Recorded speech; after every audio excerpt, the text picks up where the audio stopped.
Assalamualaikum warahmatullahi wabarakatuh. Selamat malam Ibu. Mohon maaf atas keterlambatan saya untuk mengumpulkan tugas 9. Berikut adalah beberapa hal yang harus diperhatikan saat menyusun proposal bisnis dengan kelayakan tinggi dan menarik. Ada beberapa hal. Pertama adalah identifikasi pasar.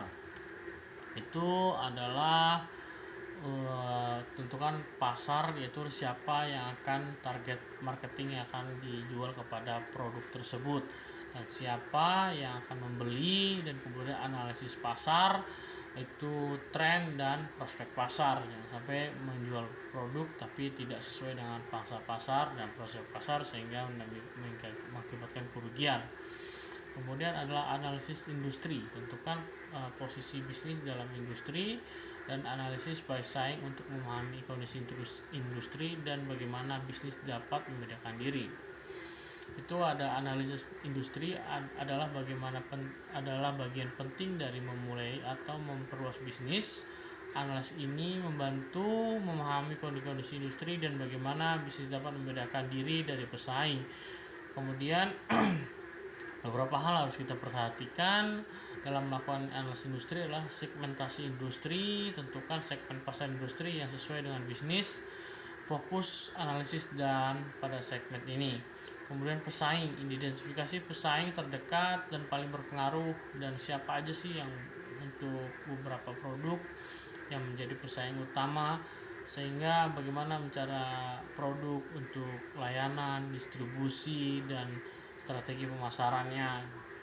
Kemudian tren, bagaimana masuknya produk dalam sebuah tren industri, yaitu sebuah teknologi dan regulasi dan permintaan pasar, sehingga ketika dapat mengetahui tren pasar, tren industri, itu akan menciptakan peluang saham yang menciptakan peluang keuntungan yang baik.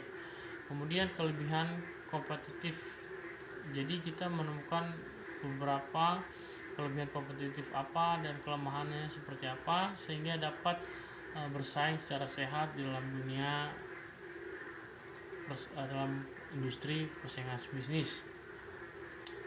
Kemudian desain produk, itu adalah desain produk atau jasa yang ditawarkan, keunikan, nilai tambah yang dapat ditawarkan kepada konsumen, sehingga walaupun barang-barang ini sama-sama satu jenis tapi memiliki perbedaan dari bentuk, kemudian tampilan ataupun nilai tambah ketika beli barang tersebut. Kemudian proyeksi keuangan, itu seperti pendapatan biaya dan laba bersih. Jadi ketika menjual suatu barang atau produk, itu akan membuat menghitung bagaimana keuntungan dari segi penjualan barang tersebut.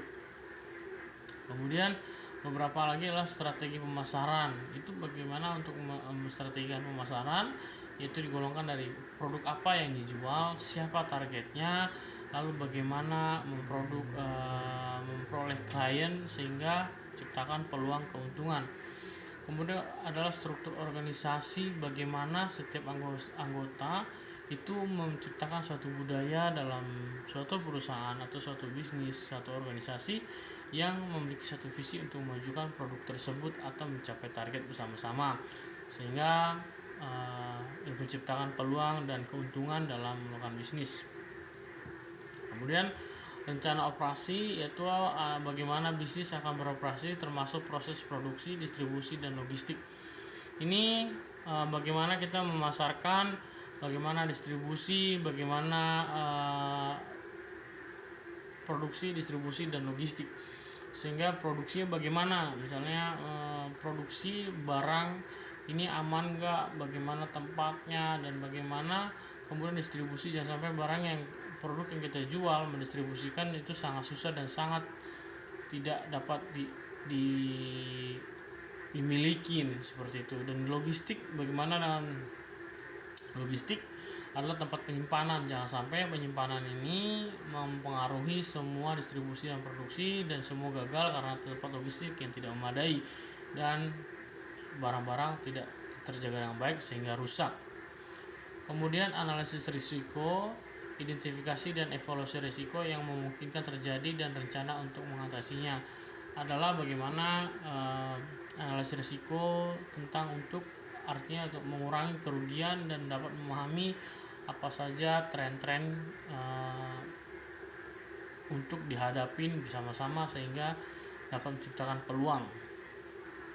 Kemudian itu adalah beberapa aspek-aspek yang aspek-aspek yang dibutuhkan dalam untuk melakukan proposal bisnis sehingga suatu produk bisnis itu menjadi lebih matang di tengah-tengah masyarakat dan diterima di tengah-tengah masyarakat dan bermanfaat. Sekian Ibu dari presentasi saya, terima kasih.